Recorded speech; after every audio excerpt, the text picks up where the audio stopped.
Bueno, bienvenidos esta noche o esta tarde a lo que vamos a realizar durante el día de hoy. Este es prácticamente el sistema comando incidentes. Lo que vamos a ver, perdón, esta capacitación tiene que ver con absolutamente todo el proceso que nosotros venimos llevando dentro del curso de Socorrismo Internacional. Tiene más de lo de siempre, si les soy sincero, esta es la tercera vez que estoy grabando este video. Lo he probado en diferentes programas, todas estas cosas. Mm, Esperemos que funcione. La verdad ya estoy un poquito estresado. Así que bueno, y esto no lo voy a borrar, esto va a continuar de todas maneras. Bueno, este, dentro de todos los procesos justamente que nosotros estamos llevando, la capacitación de socorrista internacional, pues llevamos absolutamente todo lo que tiene que ver con la primera atención, ¿vale?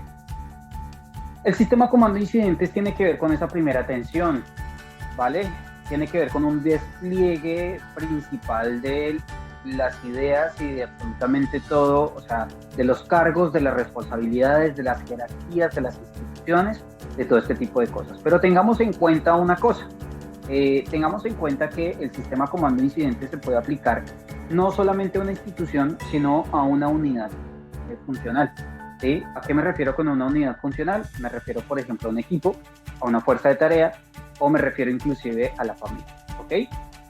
Vamos a empezar a descartar o a desplegar absolutamente todo lo que tiene que ver con el sistema comando incidentes. ¿Qué es el sistema comando incidentes? Y empezar a desglosar absolutamente toda esta información. Bueno, en principio el sistema comando incidentes es una estructura, ¿bien? Es una estructura que tiene unas descripciones específicas.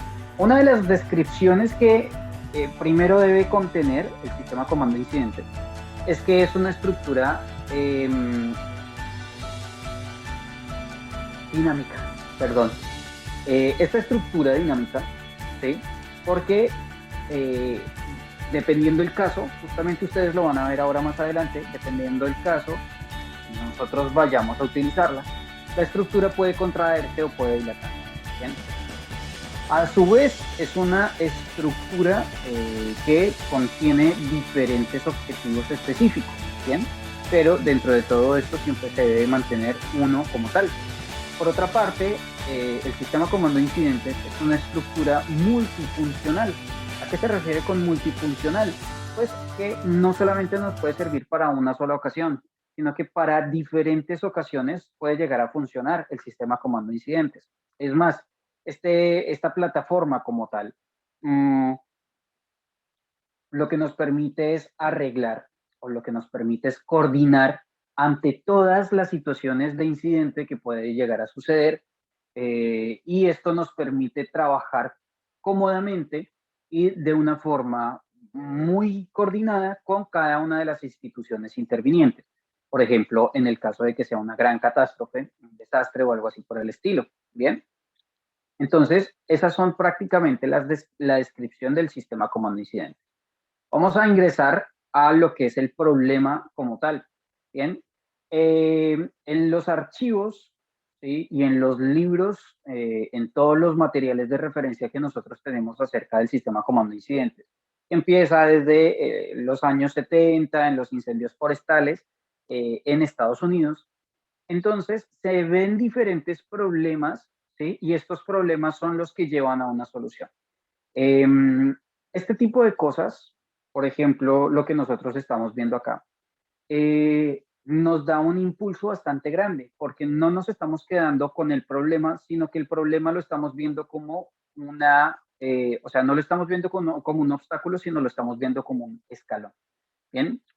Entonces, ¿con base a qué se realiza el sistema comando incidentes? Con base a estos problemas. En Latinoamérica como tal, hay unos problemas específicos.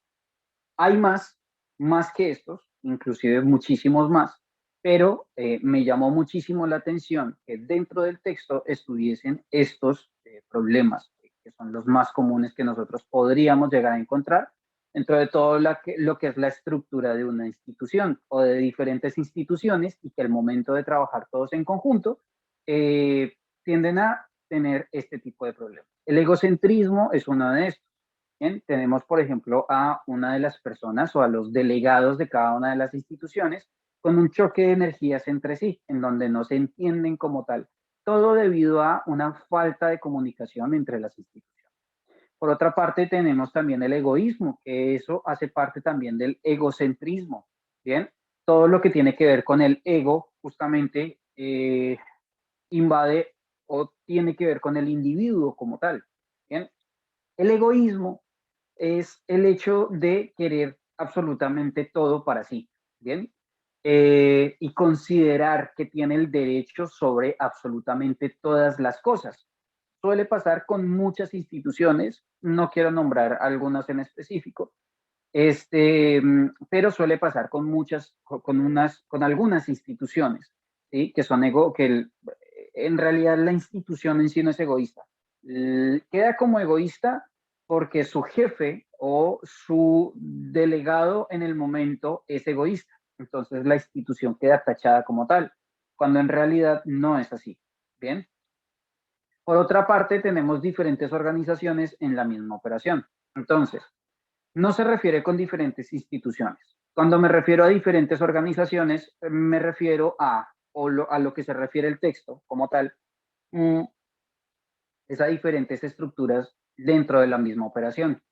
Por ejemplo, bomberos tienen una estructura, defensa civil tiene otra estructura, SAME tiene una otra estructura completamente diferente. ¿Sí? Entonces, cada una de esas estructuras comprende a sus líderes, comprende a sus delegados, más no funcionan como una fuerza de tarea. Una fuerza de tarea comprende o se trabaja básicamente como una unidad funcional, ¿sí?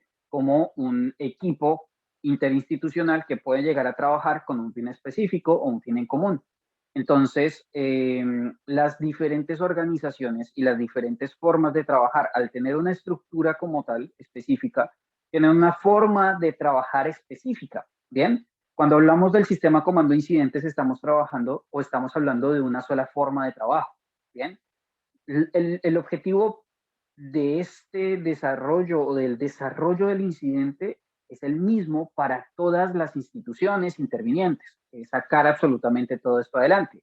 Pero el sacar todo adelante es el resultado de diferentes objetivos. Bien. Entonces, a medida que nosotros vayamos desarrollando cada uno de los objetivos, vamos a llegar justamente a este objetivo general, que es a sacar absolutamente todo bien. ¿Sí? Dentro de los objetivos principales del sistema comando incidentes, pues es evitar la pérdida de vidas humanas y la pérdida también de bienes. ¿Ok? Por otra parte, tenemos las comunicaciones inadecuadas. Entonces, por ejemplo, vamos a la anterior. Tenemos, por ejemplo, el caso de bomberos, que bomberos se comunica por una comunicación 10-3, que policía se comunica por una comunicación 5-5 y que defensa civil se comunica por una comunicación completa y netamente civil. Entonces, ¿a qué me refiero con una comunicación 10-3?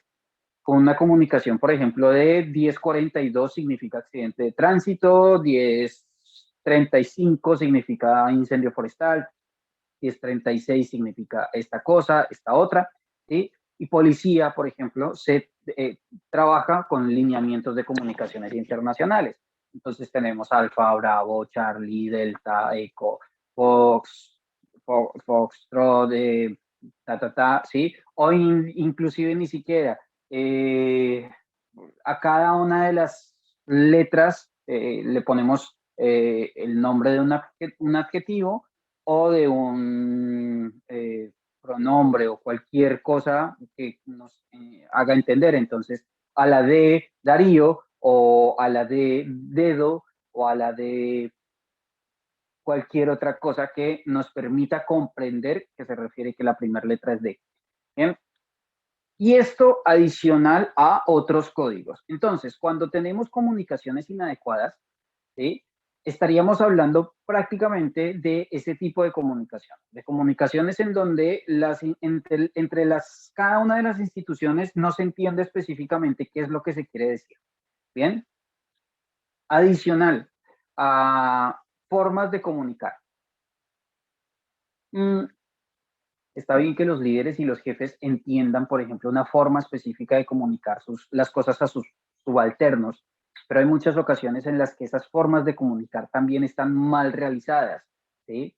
Están de una forma, comunicadas de una forma déspota, o como, por así decirlo, intentando bajar, por así decirlo, la autoestima de la persona, ¿bien? Y eso suele pasar mucho en las instituciones. Es muy común, es muy normal. Las líneas confusas de autoridad. Volvemos otra vez a las diferentes organizaciones en la misma operación. Entonces, cuando hablamos de las líneas confusas de autoridad, hablamos que este jefe que nosotros tenemos, por ejemplo, de bomberos, y este que es el médico de la unidad ambulatoria, entonces no se pueden comunicar entre sí, no existe una comunicación. Entonces, los subalternos de cada una de las partes entienden y comprenden cosas completamente diferentes de trabajo. Bien, entonces las líneas confusas de autoridad en muchas ocasiones se cruzan, porque por ejemplo, el de defensa civil, supongamos que está realizando un trabajo de registro de seguridad y encuentra un paciente o encuentra una persona que necesita una ayuda ambulatoria o necesita una ayuda médica o lo que fuera, ¿sí? Esta persona empieza a trabajar directamente con ella, ¿sí? Y mientras se comunica y realiza la comunicación con la persona, su encargado directamente de la parte de seguridad, cuando en realidad debería comunicarse o tener una comunicación directa con el área de salud. Bien, eh, esto para poder entender las líneas de comunicación con respecto a, ¿ok? En donde todos puedan manejar un mismo canal de comunicación, todos entiendan qué es lo que se está hablando y cuáles son los objetivos en común, que ahí justamente es a donde vamos a ir, a los objetivos del incidente que en muchas ocasiones son poco claras. Entonces hay muchas ocasiones en las que, por ejemplo, eh, una montaña se está quemando, ¿bien? Entonces, por ejemplo, hay instituciones que llegan con su personal operativo, mm, y lo meten directamente a la montaña. Cuando, por ejemplo, esta montaña es lo que nos está sirviendo de cortafuego. Entonces empiezan a trabajar y empiezan a apagar la montaña, cuando en realidad cuando trabajamos en un cortafuego, pues el objetivo es dejar que se queme porque entramos a lo que vendría a ser la jerga de bomberos, o la jerga bomberil, de lo que se quema no se vuelve a quemar. Bien, o sea, la ceniza o el carbón no va a ser fácil de quemarlo, porque ya se quemó, no se va a volver a quemar.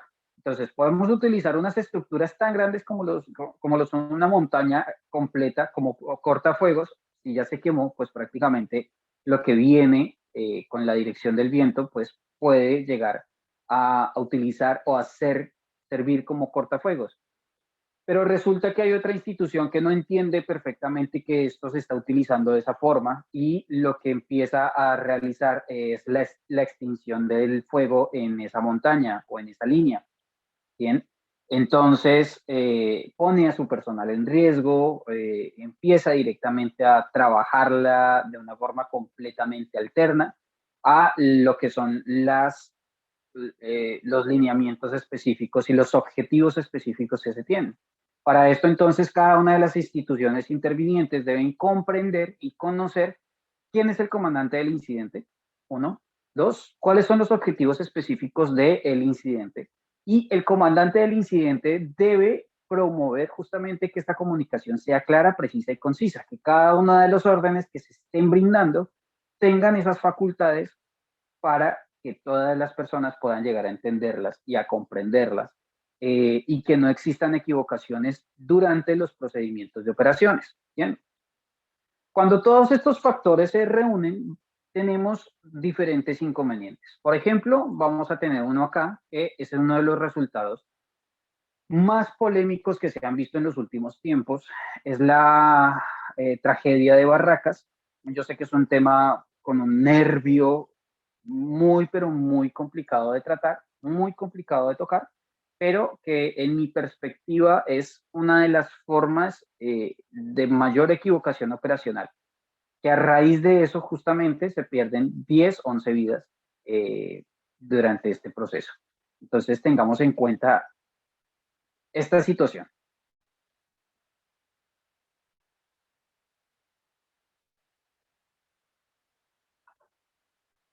Creo que no se está escuchando absolutamente nada, pero bueno.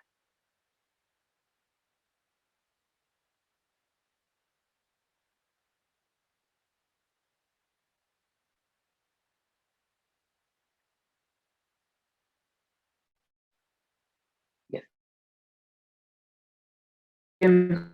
O lo que vimos anteriormente es la caída de una pared, ¿sí? Es la caída de un muro.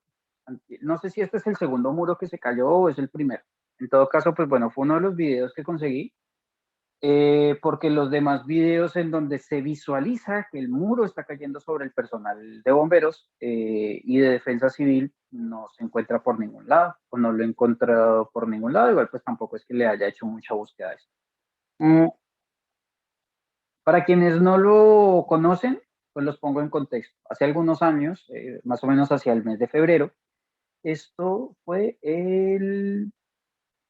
no hay una fecha específica acá. Bueno, más o menos eh, para las fechas de febrero, más o menos, eh, sucede un incendio en una fábrica, en un depósito, si no estoy mal, de documentación de una fábrica y empiezan a quemarse absolutamente todo. Esta estructura, que ustedes pueden verlo, la tragedia de Barracas en Buenos Aires, este,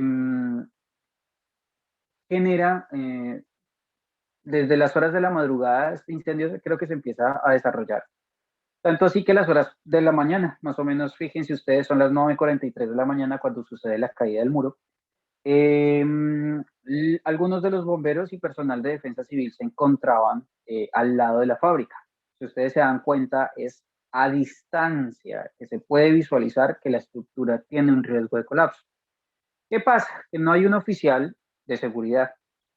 El oficial de seguridad está o simplemente no existe, está carente, ¿sí?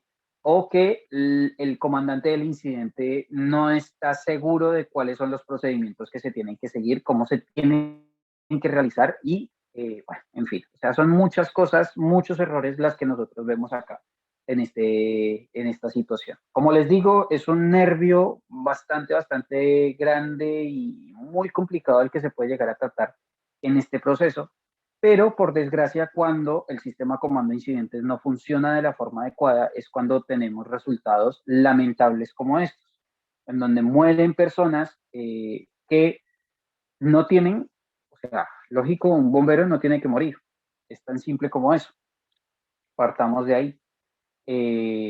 Pero bueno, por desgracia pasan este tipo de cosas y son cosas de lamentar, cosas que no tienen que suceder y todo esto recae en una responsabilidad en el comandante del incidente, que debe ser uno solo.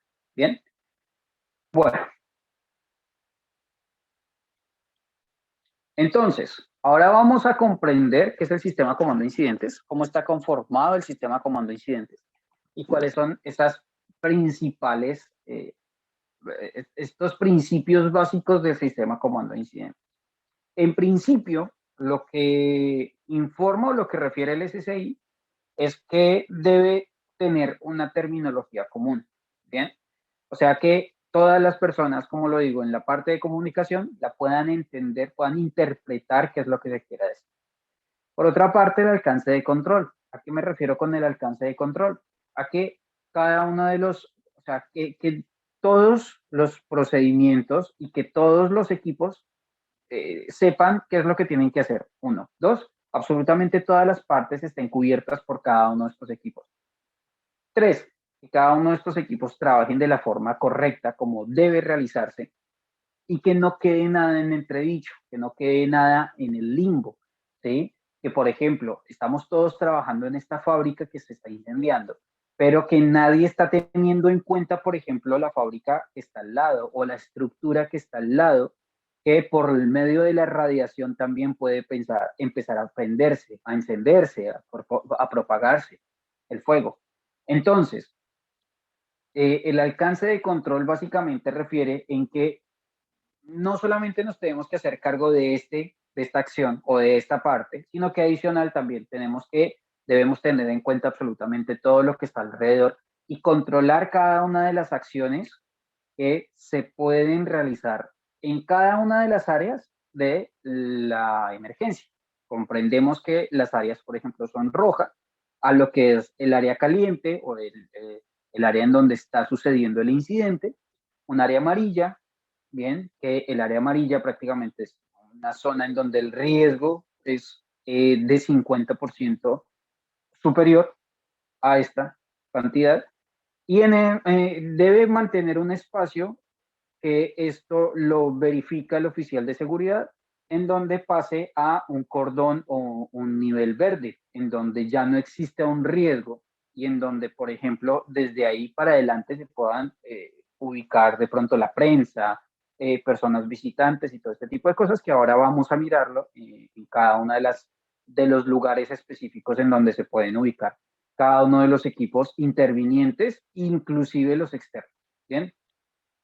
Organización modular. Cuando hablamos de la organización modular, ahora lo van a ver, ¿sí? La estructura como tal del sistema comando incidentes, como lo dije en su principio, es dinámica. Entonces permite que cada una de las secciones se habiliten módulos diferentes.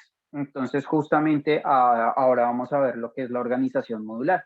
Y debe comprender justamente que a cada una de esos módulos debe tener un coordinador, debe tener un líder, debe tener un jefe que se encargue de tener una comunicación constante con el coordinador general y este a su vez, o con el jefe de sección y este a su vez con el comandante del incidente, para mantener siempre una comunicación constante y fluida con respecto a lo que está sucediendo en el lugar. Bien, comunicaciones integradas. Entonces, cuando hablamos de la comunicación integrada, justamente hablamos de una comunicación particular, de una comunicación en común, de hablar cosas que todos podamos entender, ¿sí? Hay de una estructura a la otra. Bueno, está bien el decirlo así, hay una propagación, en vez de decir hay un 1032 o hay un 1045 o hay un 520 o hay una cosa así por el estilo, un código en donde no se entienda o en donde las otras instituciones no entiendan muy bien qué es lo que se está hablando y por ende puede llegar a generar un riesgo como tal para cada una de las instituciones. Bien, la consolidación de planes, eh, prácticamente podríamos inferir en que cada una de las instituciones tiene un plan específico para accionar en caso de, por ejemplo, sistema de salud tiene un plan de acción en caso de incendio, ¿sí? De una casa o de un protocolo, caso de un incendio estructural. Bomberos también lo tiene, ¿sí? Defensa civil también lo tiene. Tránsito también lo tiene. Personal de seguridad también lo tiene. Bueno, el objetivo es que todos estos planes se consoliden y trabajen de una sola forma en común. Bien, entonces, ¿cuál es la única forma de que estos planes funcionen bien?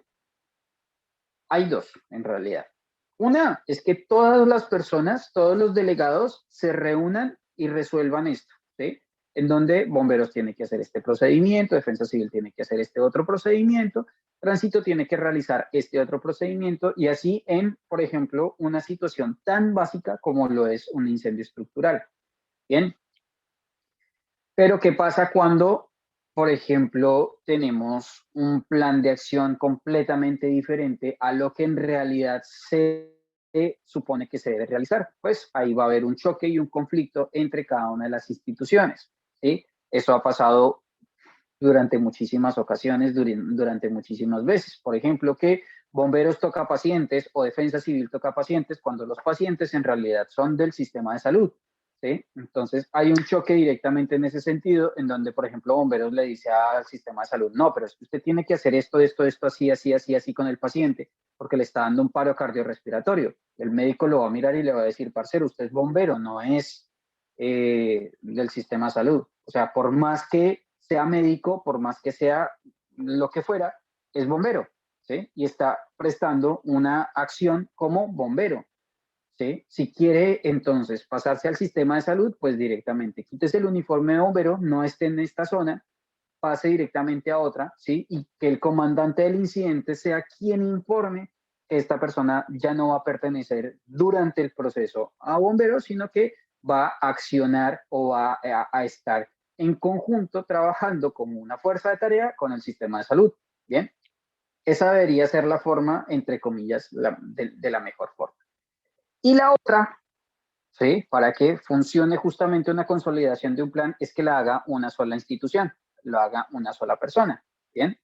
O una sola persona no, pero una sola institución sí, en donde, por ejemplo, una sola institución diga qué es lo que tiene que hacer bomberos, qué es lo que tiene que hacer SAME, qué es lo que tiene que hacer esto, qué es lo que tiene que hacer lo otro, pero de todas maneras no puede pasar por el hecho de decir ya está hecho, ya cada quien mire a ver qué hace. No, todo lo contrario. Tiene que realizarse, tiene que verificarse, tiene que mirarse, ¿sí? Y desarrollar, lógico, una inclusive un simulacro, en donde todas y cada una de las partes entienda cuál es su tarea durante la intervención. Bien. La unidad de mando, que significa básicamente que hay un solo comandante del incidente. Punto. Y comprender justamente eso. Bien. Esto para cada una de las secciones que ahora las vamos a ver. La del comando unificado, bien, que significa que cada una de las secciones debe mantener una comunicación constante directamente en una organización jerárquica o en una estructura jerárquica en donde la pirámide o la punta de la pirámide sea el comandante del incidente, sus tres oficiales y de allí desplegándose absolutamente cada una de las funciones, cada una de las secciones y de esta forma, de la forma, o sea, como corresponde realmente. Las instalaciones con ubicación.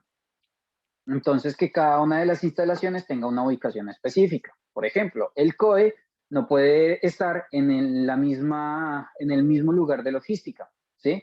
¿Por qué? Porque supongamos que entonces vamos a realizar una reunión de COE durante un incendio forestal, en el mismo lugar en donde se está situando logística. Entonces, mientras estamos nosotros en la reunión, todos los delegados de cada una de las instituciones, unos encima de las palas, otros encima de los picos, otros por allá medio movieron algo para una silla y ese tipo de cosas, o sea, como que desorganizaron la base de logística para poder establecer una reunión del COE.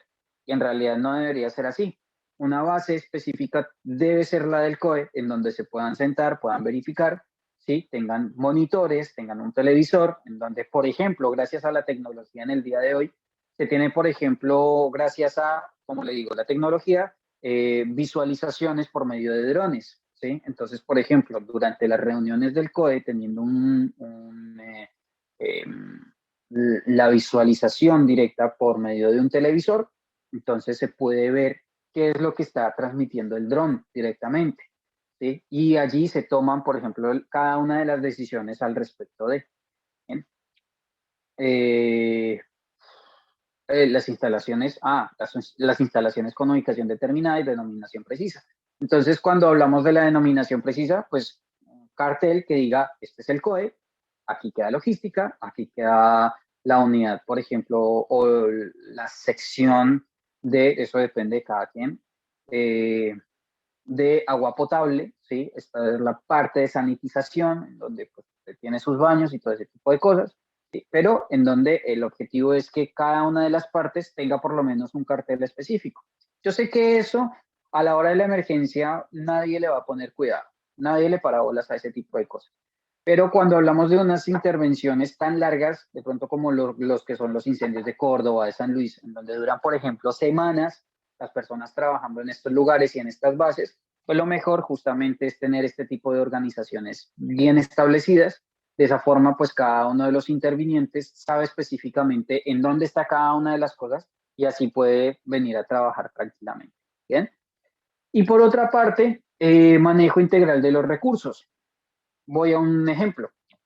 Tenemos por ejemplo, Defensa Civil tiene un generador eléctrico, pero resulta que nos agarra la noche y el generador eléctrico se está utilizando para mantener agua fría, ¿bien? cosas más, cosas menos, pero se está utilizando para eso, ¿sí? Y para un poquito de iluminación en un gaseo y demás.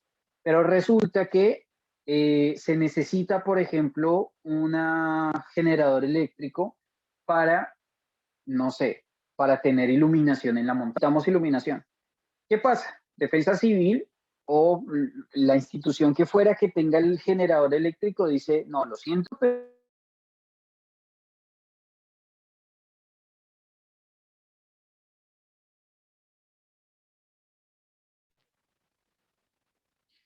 entonces el generador dice, no, lo siento, pero es que el generador eléctrico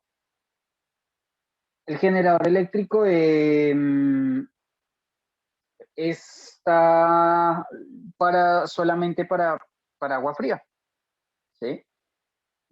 Si está dentro del sistema comando de incidentes, si la institución hace parte justamente de este SCI, si dentro del desarrollo absolutamente todas las ideas y los principios básicos y todo esto, cada una de las instituciones hace parte, lógico, de esta idea como tal, eh, todos los recursos que se tienen en el momento de la emergencia están a merced de la disposición, o sea, de lo que se decida, no solamente el CI, que es el comandante del incidente, sino su equipo y cada una de las secciones lo que requiera. Específicamente haría parte de la sección de logística, ¿sí? En donde ya no corresponde a una institución, ya estos equipos y estos elementos ya corresponden a todo el incidente como tal, independientemente de que tengan una Cruz Roja, independientemente de que digan Defensa Civil, independientemente de que digan bomberos, independientemente de lo que fuera. En el momento en el que sea necesario utilizar estos equipos, va a ser necesario utilizarlos. Por tanto, se van a mantener, por ejemplo, en la sección logística, en donde cada uno de los responsables va a derivar directamente cada uno de estos recursos. Bien, ahora vamos a mirar entonces las funciones y la base estructural, que ya ahora la vamos a empezar a desglosar un poquito mejor en ese sentido.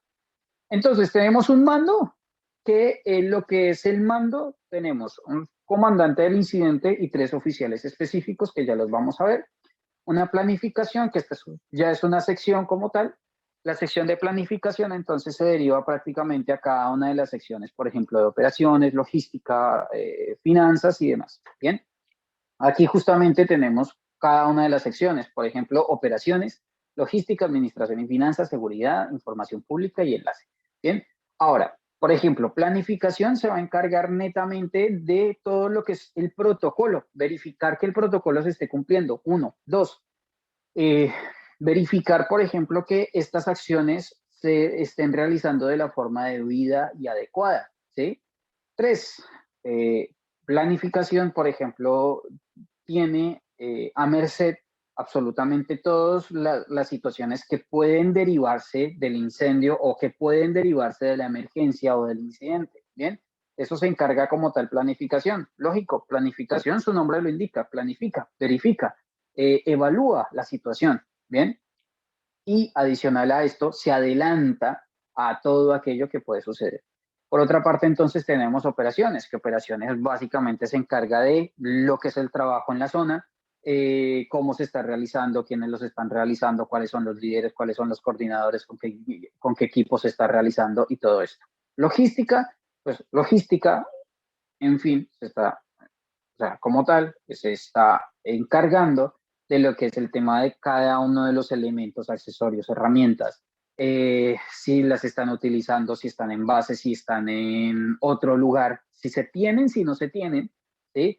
Si no se tienen en el caso de que haga falta o de que sea carente el elemento, entonces se informa Administración y Finanzas, que Administración y Finanzas lo que hacen no solamente es contar, sino que es gestionar también. Todo aquello que haga falta para logística, todo aquello que haga falta para operaciones, todo aquello que haga falta para planificación, se encarga de gestionar absolutamente todo esto por medio de una persona específica, que ahora la vamos a ver.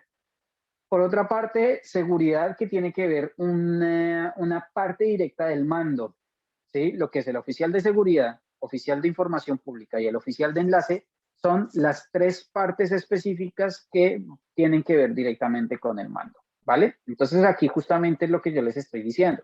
El comandante del incidente, que es la cabeza principal de todo el procedimiento, ¿sí? Que es finalmente quien toma las decisiones.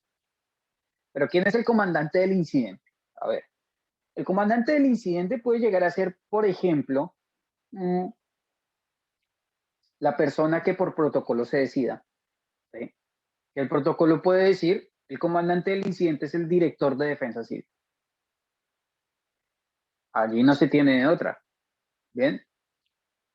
Si el protocolo, por ejemplo, dice, no, el comandante del incidente es el jefe de bomberos, ya que primero tiene experiencia, segundo es la persona más adecuada, tercero es la persona más idónea, cuarto es la persona que tiene, ya dije experiencia, pero que tiene toda la sabiduría para trabajar y que ya de pronto tiene, le ha pasado en varias ocasiones este tipo de situaciones, o que si bien no son las mismas situaciones porque ninguna emergencia se parece a la otra, pero, o es igual a la otra, eh, pero por lo menos ya como ha tenido tantas acciones de emergencia, entonces pues ya sabe directamente cómo proceder ante cada una de las situaciones, ¿bien?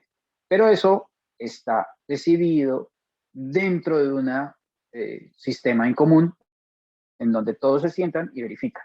A menos, ojo, que por cuestión legal y por un decreto nacional, por una ley nacional, infiera que este procedimiento se tiene que realizar así. Bien. Si hay una ley, si hay un decreto, si hay algo ya establecido constitucionalmente, ya hasta ahí llegó, o sea, no hay nada más que decidir, ya es esta persona específicamente la que se encarga de realizar el proceso, sea o no sea la persona idónea, por desgracia. Y digo por desgracia porque en muchas ocasiones no es la persona idónea. Bien. Por otra parte, entonces tenemos tres oficiales que son las manos derecha, por así decirlo, o los deditos de la mano derecha del comandante del incidente.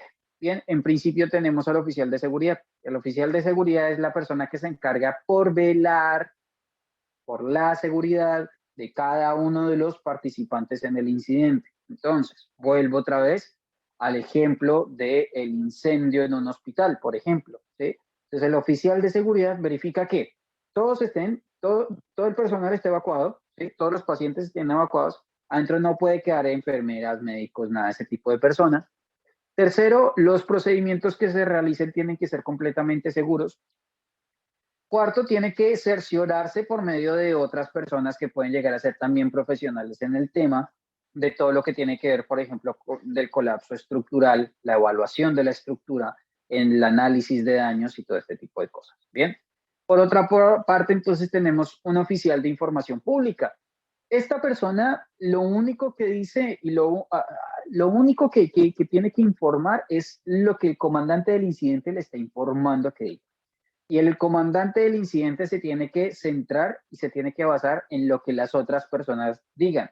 Entonces, el oficial de información pública es la ventana o el nexo que tienen las comunicaciones externas, canales de televisión, prensa y todo este tipo de cosas, para comprender qué es lo que está sucediendo directamente en el lugar. ¿Bien? Él es la ventana, él es los ojos de ellos. Hay muchas ocasiones en las que no es bueno filtrar absolutamente toda la información. Entonces, esta información se tiene que dar de una forma muy desglosada, completamente organizada y acuerdo a lo que haya establecido el comandante del incidente y su equipo de trabajo. Bien, que no solamente este, sino cada uno de los jefes de sección.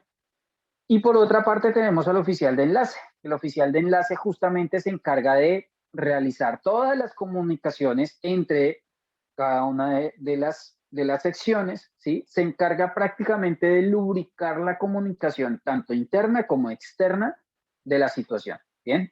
Cómo se están comunicando, si hay una correcta comunicación, si hay demoras en la misma, si falta una antena, si falta un satélite, si hay la cantidad suficiente de radios como para solicitar la logística, todo lo que sea enlace como tal a nivel de comunicación se encarga justamente este oficial. Bien, Él es el que le dice al comandante del incidente: viejo, nosotros no nos podemos, nadie se puede comunicar con el equipo 3 que se encuentra detrás de la montaña. ¿Sí? Entonces ya vamos a pasar, por ejemplo, a la parte de operaciones, en donde operaciones, supongamos que tiene un helicóptero, un equipo o un dron, ¿bien? Entonces puede, por ejemplo, derivar este dron a realizar un recorrido aéreo para mirar a ver si está el equipo en alguna de estas partes, ¿bien? Este es el staff de comando, y por otra parte entonces tenemos el staff de cómo, lo que son los jefes de sección. Ahora lo vamos a ver un poquito más determinado, un poquito más específico, lo que es esta estructura. Entonces, en principio tenemos al comandante del incidente y aquí abajo cada uno de los jefes de sección, ¿bien? Estas son las secciones que lo que es USAID OFDA considera necesario tener. Y creo que aquí se envuelve absolutamente todo el proceso perdón, todo el proceso del incidente, ¿sí? O sea, ya teniendo un jefe de planificación, un jefe de operaciones, un jefe de logística y administración y finanzas, ya directamente se pueden hablar con los 3 oficiales adicionalmente del comandante del incidente, y ya se genera y se forma un muy buen equipo, pero todo esto depende, lógico, de la comunicación, ¿vale? Aquí entonces en adelante vamos a ver cómo, cómo están divididos cada una, o sea, cómo está realizada y cómo está conformada cada una de las partes de la estructura del sistema comando incidentes. Bien, vamos a hablar entonces ahora del COE, lo que es el Centro de Operaciones de Emergencias, ¿sí? Yo lo conozco como PMU, ¿sí? Que es el puesto de mando unificado. Y en otras, eso depende, por así decirlo, de cada una de las zonas, de las regiones, de los lugares específicos. Hay muchas ocasiones en donde cambia de nombre, por ejemplo, se establece como un COE o se establece como un PMU, pero eso de acuerdo a las leyes internas de cada uno de los países, regiones o estados. Bien, entonces, es el conjunto de representantes de las diferentes instituciones que tienen una injerencia en el incidente. Bien, entonces, por ejemplo, estábamos diciendo, no solamente es bomberos, salud, defensa civil, protección civil, sino que adicionalmente a esto también se pueden unir organizaciones de ayuda humanitaria, avaladas y certificadas de pronto por el Estado, como es la ONU, como es Caritas, como es Médicos Sin Fronteras, como es, los Scouts, diferentes instituciones que pueden llegar a ayudar en el momento adecuado. Bien, y que no necesariamente tienen que ser estatales, que pueden llegar a ser solamente instituciones adicionales. Bueno, en esta figura 3 entonces nosotros vamos a encontrar la estructura, ¿vieron? Que ya tenemos entonces una estructura completamente bien armada. Anteriormente la habíamos visto solamente desglosadita desde una partecita, la parte de arriba, que era la figura número 1, y la figura número 2, que descendía prácticamente de lo que es el comandante del incidente a cada uno de los jefes de sección. Ahora entonces lo que estamos viendo es el despliegue de las responsabilidades de cada una de las secciones. Vamos a mirar entonces, por ejemplo, a la sección de operaciones. La sección de operaciones, por ejemplo, se desglosa en principalmente 2 lugares específicos que son muy principales y muy importantes. El centro de acopio, por ejemplo, de todo lo que son las víctimas, ¿sí? Es este lado, que se tiene que encontrar, por así decirlo, en un área entre amarilla a verde, y el área de espera, que este lugar se tiene que establecer por lo menos a 5 minutos del lugar. Bien, hay muchas ocasiones en las que, por ejemplo, se pide apoyo para una situación muy, pero muy grande, y que les dicen, no vaya a llegar al lugar, sino establezcase en tal lugar, ¿sí? Hay muchas ocasiones en las que de pronto los equipos no entienden por qué tienen que esperar ahí, ¿sí? Ya los habían llamado, por así decirlo, para llegar a un lugar, para trabajar, y ya se encontraban mentalmente dispuestos a entrar a trabajar. Pero lo que pasa es que hay otros equipos que ya están trabajando, que ya están realizando los procedimientos y que necesitan un relevo en el momento en el que se cansen. Bien, entonces para eso se encuentra el área de espera. ¿Por qué se encuentra 5 minutos y por qué no está, por así decirlo, en una base específica? Primero, para que la base tenga una movilidad interna, ¿sí? O sea, para que no hayan tantos camiones, tantos equipos, todo este mundo de gente ahí encima, sino que para que pueda llegar a trabajarse de una forma un poquito más tranquila. Tengamos en cuenta que la base también puede llegar a tener, por ejemplo, una sección de descanso o un área de descanso. Entonces, no es nada bueno que en un área de descanso tengamos al lado, por ejemplo, un estacionamiento, en donde los camiones estén parqueando, llegando con agua, saliendo, entrando y todo eso. Bien. Entonces, para eso justamente se debe tener en cuenta que el personal, si está descansando por lo menos un rato, así sea 1 hora, 2 horas, pueda acostarse cómodamente, pueda descansar realmente como debe hacerlo, pueda comer, pueda eh, reponer un poco las energías, porque ya después más adelante va a volver a tenerlo, va a volver, perdona, a gastar todas estas energías, va a volver otra vez a volverse de pronto en un grupo, ya sea recurso simple, fuerza de tarea o un equipo de intervención. Entonces, necesita ubicarse y necesita por lo menos estar bien descansado.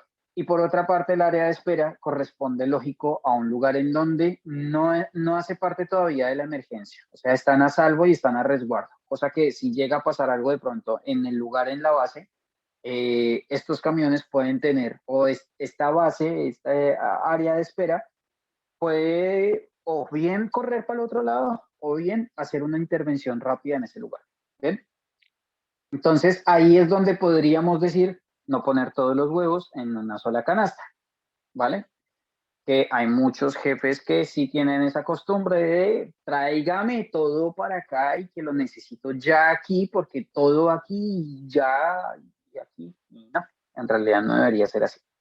Bien, se despliega entonces, empezamos a ver la división, empezamos a ver cada una de las partecitas. Entonces, por ejemplo, tenemos ramas.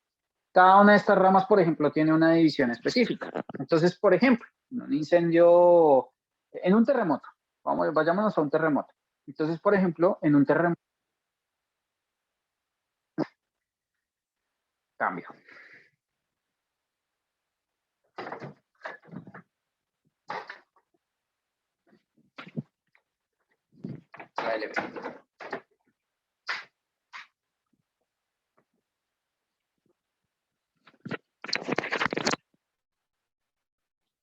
Bien, en cada uno de estos, ¿cuáles serían como tal las divisiones?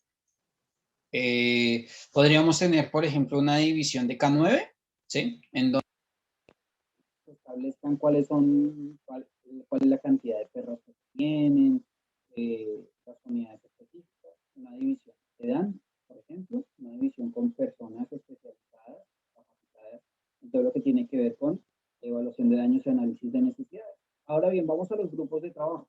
¿Sí? En los grupos de trabajo tenemos, por ejemplo, el recurso simple. El recurso simple es el bombero o el voluntario que viene a trabajar y que no tiene una especialización específica, sino que pues, es una fuerza para realizar el procedimiento. ¿Sí? Tenemos un bombero raso que tiene que subir a la montaña, apagar absolutamente todo el incendio y trabajar como debe realizarlo. ¿Bien? Las fuerzas de tarea, constituyen diferentes instituciones con un solo objetivo. Ahí vuelvo, por ejemplo, a la división EDAN, que es entonces se pueden instituir ¿sí? en diferentes grupos, en diferentes fuerzas de tarea. Entonces, por ejemplo, una fuerza de tarea vendría a ser defensa civil, bomberos, Cruz Roja, ¿sí? Protección del Estado, que todos sepan cómo manejar el EDAN, tengan un curso o especialización específico en EDAN y puedan salir a trabajar directamente de esta forma. Entonces a eso se le llama fuerza de tarea, cuando son personas de diferentes instituciones que pueden salir a trabajar. Bien, no se recomienda que sean más de 7 personas. Y los equipos de intervención, entonces, bueno, no se recomienda que sean más de 7 personas por equipo, ¿ok? Por coordinador, por lo menos que sean 7 personas. Y tenemos por último los equipos de intervención, que son equipos de intervención específica. Por ejemplo, vuelvo y digo, los personal de K9, entonces tenemos un equipo de intervención específica para, ¿bien? Los equipos MATPEL son un equipo de intervención específica, ¿sí? Ante situaciones de riesgo químico, entonces ya sabemos que tenemos un equipo de intervención especializado, ¿bien? Y por otra parte tenemos, por ejemplo, lo que es operaciones aéreas, ¿bien? Tenemos, por ejemplo, grupos de soporte aéreo, tenemos soporte aéreo de ala rotatoria, soporte aéreo de ala fija, grupos de visualización, no necesariamente para, por ejemplo, un incendio forestal se necesita sí o sí que sea un avión hidrante, sino que también puede ser un avión para, o un helicóptero para verificar, para mirar, para evaluar absolutamente todos los riesgos, hacia dónde está soplando el viento, para dónde, cuál es la parte próxima, por así decirlo, que se va a empezar a incendiar. Entonces, por tanto, hacia dónde tiene que moverse el personal. O sea, es todo un procedimiento el que se puede realizar ahí. Bien. Por otra parte, entonces tenemos la sección de planificación. Entonces, por ejemplo, tenemos en esta sección unidades específicas. Tenemos la unidad de recursos. Entonces, la unidad de recursos es la que se encarga, por ejemplo, de la comida del personal. ¿Sí? ¿Cuántas personas vamos a tener? ¿Cuántas personas hay por cuartel de bomberos, por así decirlo? O por institución de ayuda humanitaria o por cada una de las instituciones. ¿Cuántas personas hay para la comida de cada una de estas personas, el agua de cada una de estas personas? La unidad de la situación, ¿sí? Una persona o un grupo de personas que verifique qué es lo que está sucediendo, cómo está sucediendo, qué es lo que está pasando, el desarrollo de cada una de estas situaciones. Bien, la unidad de desmovilización, ¿por qué? Porque es necesario que no todas las personas se vayan. O sea, no es que, bueno, listo, apagamos el incendio, hagamos así y nos desaparezcamos. No, nada que ver. El objetivo es que, lógico, el personal empiece a evacuarse de una forma organizada. Entonces, para eso tenemos una unidad de desmovilización, que inclusive la unidad de desmovilización tiene que hablar con todas y cada una de las partes para que no se lleven equipos que no son, para que no se lleven, o sea, son una cantidad de cosas las que se tienen que ver ahí. Y las unidades técnicas, que son, por ejemplo, el personal profesional. ¿Sí? Dentro de la planificación nosotros también debemos tener en cuenta, por ejemplo, en el caso de un terremoto, que debemos contar con ingenieros, que debemos contar con arquitectos, que debemos contar con personal de bomberos especializado en estructuras, en riesgo de estructuras colapsadas, en espacios confinados, en SAR, en USAR, todo ese tipo de cosas. Entonces, para eso se utilizan las unidades técnicas. Son aquellas personas lógico-profesionales que se encargan específicamente de un fin como tal. Bien. Por otra parte, entonces tenemos la sección de logística. Entonces, vieron, la sección de logística se divide en dos o se puede dividir en más. Eso, como les digo, esta unidad específicamente o esta estructura puede dilatarse, puede contraerse, puede trabajarse de la forma como ustedes quieren. ¿Sí? Si, por ejemplo, tienen todo, absolutamente todo, y consideran que no necesitan una unidad de logística que gestione o una sección de administración y finanzas que gestione todo el procedimiento, pues simplemente lo dejan de lado y ya está. Comúnmente en una catástrofe o una situación de desastre, siempre es bueno tener una sección de administración y finanzas. Bien. La sección de logística. Entonces, por ejemplo, tenemos dos ramas, una rama de apoyo y una rama de servicios. La rama de apoyo es la que nosotros vamos a tener en el bolsillo en caso de que nos haga falta algo, ¿sí? Entonces, por ejemplo, las unidades de provisiones. En caso de que se me acabe la fruta, yo ya hablé con Mercado Central de Buenos Aires, por ejemplo, para que me mande fruta y ya gestioné eso. Y ellos ya saben, y ellos ya me tienen un camión, ¿sí? Porque ellos ya sabían que esta situación se podía desenvolver, o puede que no. Bien, entonces, es el bolsillo, lo que yo tengo en el bolsillo listo y preparado en el caso de que la situación pueda exacerbarse, pueda empeorarse. Bien, la unidad de instalaciones, por ejemplo, dentro de las instalaciones tenemos la instalación de logística, la instalación del COE, ahora las vamos a ver, la instalación ambulatoria, ¿sí? Para personal lógico o de salud, por así decirlo, la unidad de sanitización, ¿sí? O sea, donde las personas pueden entrar a un baño, ya sea químico, ya sea una instalación fija, ya sea, o sea, lo que fuere, ¿bien? Las unidades de apoyo terrestre, entonces me están haciendo falta equipos de intervención, vamos a llamar a tal unidad que se encuentra cerca o que se encuentra ya en el área de espera. Bueno, en el área de espera ya es prácticamente estar ahí, pero está en tal lugar a 3 horas. Entonces ya lo voy a llamar para que venga y se esté en el área de espera. Bien.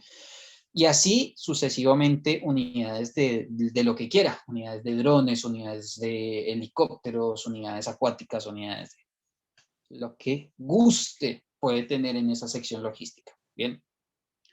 Y por otra parte, entonces tenemos una rama de servicios. Por ejemplo, la unidad de comunicaciones, que es indispensable y en donde, por ejemplo, nosotros cabemos perfectamente como equipo de ayuda humanitaria. Unidad médica, que siempre va a ser necesaria, ¿bien? La unidad de alimentos, ¿sí? La unidad de agua potable para que las personas puedan tomar. La unidad de comida, ¿sí? Donde la persona, el equipo puede llegar, sentarse, comer tranquilamente, ¿sí? La unidad sanitizante, vuelvo y digo, el lugar en donde se van a sentar, pueden estar tranquilos, bañarse si es posible, ya sean instalaciones fijas, ya sean instalaciones móviles, sean baños químicos, lo que fuere. Bien, entonces a eso se refiere con la rama de servicios. Es más, si usted quiere tener un buffet, pues perfectamente lo puede llegar a tener, ¿sí? Eso va directamente a la rama de servicios, ¿vale? Y la sección de administración y finanzas. ¿Por qué? Hablamos, por ejemplo, hay mucha gente, les cuento aquí un secreto entre nos. Hay mucha gente, muchos jefes que no saben que esto existe. Entonces van y mandan a mulear, discúlpenme la expresión, al equipo que tienen durante 2 días y no saben que necesitan comida, no saben que necesitan agua, no saben que necesitan descansar, no saben que necesitan una base fija, no saben que necesitan un lugar a donde sentarse, no saben que necesitan herramientas, no saben que necesitan baterías, no saben que necesitan equipos de comunicación, no saben que, o sea, no saben que necesitan absolutamente nada. Simplemente usted es bombero, vaya y métase a la montaña y usted no tiene derecho a decir absolutamente nada. Y es un gran problema. Es un problema gigantesco. Bien, las unidades de tiempos corresponden a, por ejemplo, yo tengo un bombero, yo sé cuánto tiempo de trabajo puede llegar a tener este bombero, ¿sí? Cuánto tiempo de descanso, a qué horas puede volver a salir a trabajar. Lo puedo hacer directamente por equipos, lo puedo hacer por unidades, lo puedo hacer por secciones, lo puedo hacer por como quiera, pero el objetivo es que sección de administración y finanzas se desplace como tal y realice este procedimiento que en muchas ocasiones el jefe no hace, ¿sí? Entonces le puede decir, mire, vamos a tener 3 equipos o 4 equipos, cada equipo va a trabajar 6 horas, ¿sí? Este equipo se desplaza de tal forma, se desplaza acá, se desplaza allá, tanto tiempo, para descansar este tiempo y demás. Para eso se refiere justamente las unidades de tiempos. Tiempos de descanso, tiempos de comida, tiempos de todo, porque el ser humano se basa en el tiempo, ¿vale? Y esto, lógico, trabaja también en todo lo que tiene que ver con la parte económica. ¿Por qué? Porque también, así como tenemos equipos que son voluntarios, también tenemos equipos contratados por el Estado que me refieren de tiempo. Entonces, por ejemplo, tiene este carro tanque durante 72 horas o este camión cisterna, más bien como para que me entiendan un poquito mejor, durante tanto tiempo, 72 horas. Utilícelo, límpielo, sáquele toda el agua al mismo día, haga lo que quiera, pero en 72 horas este equipo se tiene que devolver al lugar en donde, sí, porque tiene un contrato de 72 horas. Tan simple como eso. Bien, la unidad de proveeduría, en donde verifican que absolutamente todas las cosas se estén realizando de la forma adecuada, en donde no hayan sobrecostos, en donde el personal tenga un comportamiento adecuado durante el proceso. Bien. Y las unidades de costo. ¿Por qué? Hay mucha gente que no entiende mucho de esto. Los jefes ya de antaño, bah, no, los jefes de hoy en día también, no entienden que movilizar una unidad especial o una unidad de emergencia refiere a un costo. Desde el encendido, desde el momento en el que se enciende el vehículo hasta que llega, o sea, perdón, desde el momento en el que se enciende el vehículo, va y vuelve y el personal se baja, refiere a un costo, ¿sí? Sea que el equipo esté encendido todo el tiempo o no, sea que se utilicen todos los recursos que tenga este elemento, esta unidad o no, pero genera un costo desde el momento en el que el personal se sube, se traslada y vuelve. Genera costo. ¿Ok? Entonces, de eso se trata justamente la sección de administración y finanzas. Ahora, cada uno de los cargos, y aquí vamos a terminar esta primera sección, tenemos entonces el nivel de la organización. Como ven ustedes, por ejemplo, en el staff de comando, el comandante del incidente, los oficiales van a tener un cargo de oficial. En cada una de las secciones, ¿sí? Operaciones, planificación, logística y finanzas, van a tener el cargo de jefe. En las instalaciones, por ejemplo, van a tener el cargo de encargado, ¿sí? Entonces, por ejemplo, acá en este caso, por ejemplo, tenemos los jefes de las instalaciones. Servicios, apoyo, finanzas, cada uno de estos van a tener justamente el cargo de encargado. De las ramas, por ejemplo, de las ramas acá, de cada una de las divisiones, voy a tener los coordinadores y cada uno de estos, el recurso simple, las fuerzas de tarea y los equipos de intervención, pues van a tener directamente un líder, ¿sí? En el caso, por ejemplo, de que sea una división, pues van a tener directamente un supervisor. Y de aquí para abajo, como les dije anteriormente, en las fuerzas de tarea, los equipos de intervención y en los equipos simples, pues van a tener un líder. Entonces, por ejemplo, aquí, como ustedes ven, en las fuerzas de tarea, líder del equipo de ambulancia, líder de la fuerza de tarea BREC, máquina, operario, animal guía, ese tipo de personas que son los recursos simples, directamente van a tener un líder, ¿sí? Que es la persona que se va a encargar. Entonces, el líder se encarga directamente con el supervisor con el encargado directamente con el jefe y el jefe se va a encargar con el oficial. Esa es la línea de mando y así es la forma de comunicación. Terminamos esta primera partecita.